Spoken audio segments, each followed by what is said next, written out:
The square root of the number of people in a domain do 50% of the work. Okay, so let's go through that. You have 10 employees. 3 of them do half the work. Makes sense. That's reasonable. You have 100 employees.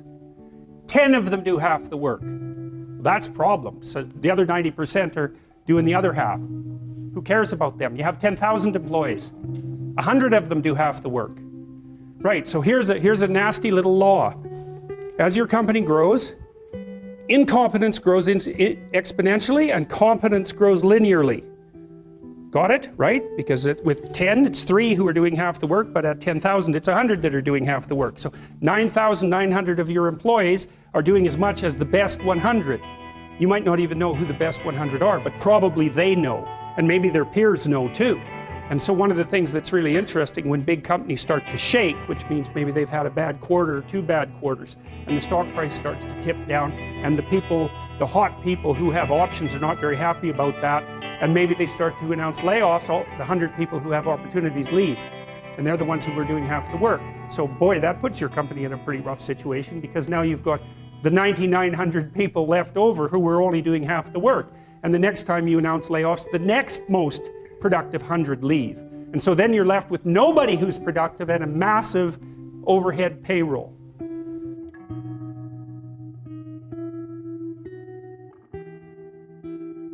When I was going through graduate school, I worked at a call center. And if you have worked at a call center, you know that your job is to close sales. And you probably also noticed that some people were better at it than others. And that is what I noticed as well. But at the time, I didn't realize why that was.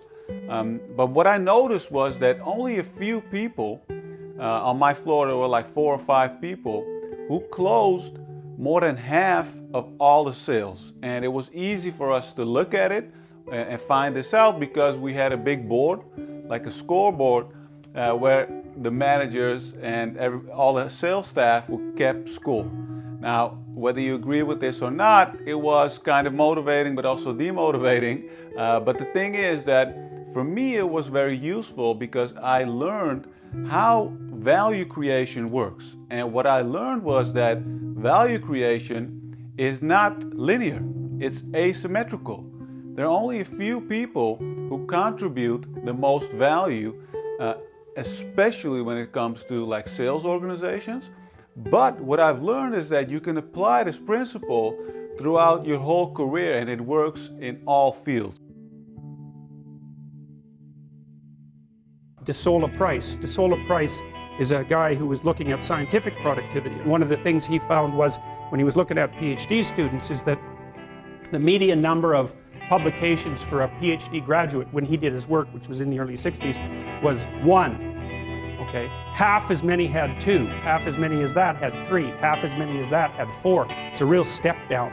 And one of the corollaries of that is that there's a certain number of people who are hyper-productive.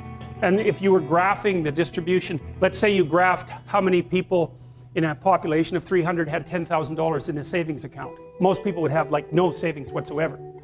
The median person would have no savings whatsoever. And then you go up here where the 1% is, they have all the money. But the thing you want to understand about that 1% issue that you always hear about is that it applies in every single realm where there's difference in creative production. Every realm. Doesn't matter. Number of records produced, number of records sold, number of compositions written. So here's an example. 5 composers produce the music that occupies 50% of the classical repertoire, right? Bach, Beethoven, Brahms, Tchaikovsky, Mozart, that's right, those 5. Okay, so here's something cool. So you take all the music those people wrote. 5% of the music all those people wrote occupies 50% of the music of their writing that's played. So not only do almost all the composers never get a listen, but even among the composers who do get a listen, almost none of their music ever gets played. So then that's another example of this Price's law of scaling. So it applies to all sorts of things, like number of hockey goals scored is also distributed this way. Number of basketballs successfully put through the hoop follows the same distribution. Size of cities follows the same distribution. It's a weird law, and you can think about it in part. Why does this happen? Well, imagine what happens when you play Monopoly. what happens? Everybody has the same amount of money to begin with, right? So then you start playing. It's basically a random game. Well, some people start to win a bit and some people start to lose a bit. And then if you win, the probability that you'll keep winning starts to increase. And if you lose, your vulnerability increases as you lose. And then maybe you've got, say, 6 people playing Monopoly. Soon one person has 0. What happens when they have 0? They're out of the game. So 0 is a weird number, because when you hit 0, you're out of the game. So then if you keep playing, people start to stack up at 0, right?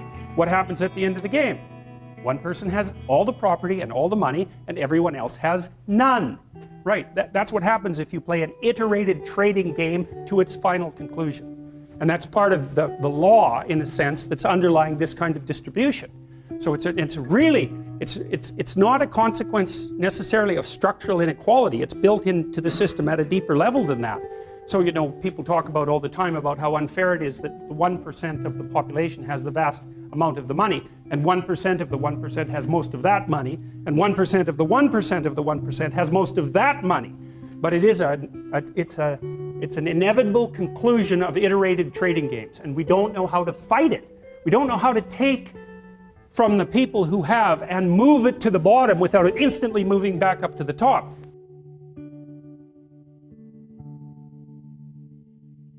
So when I was working at the call center, I still remember that only 5 out of 25, there were 25 people on our floor, only 4 or 5 of them brought in 50 to 60% of the total amount of sales. So what does this all mean? Now, we're not here to do some calculations, and I have to be really honest with you.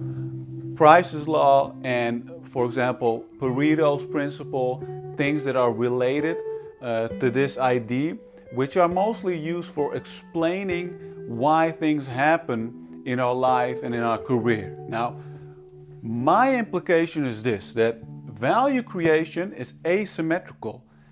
And if you think about it, why is that, right? Why is it that only a few people get or produce the most results, but also get the most rewards?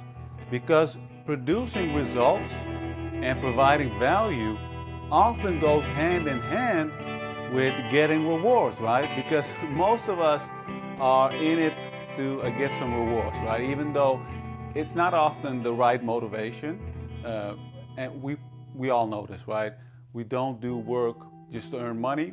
We do it because we want to provide value, solve problems, help other people.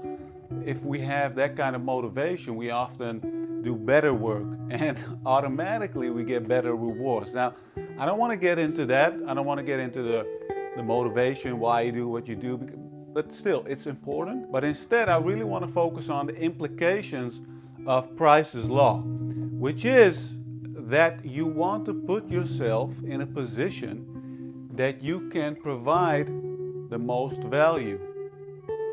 Think about it.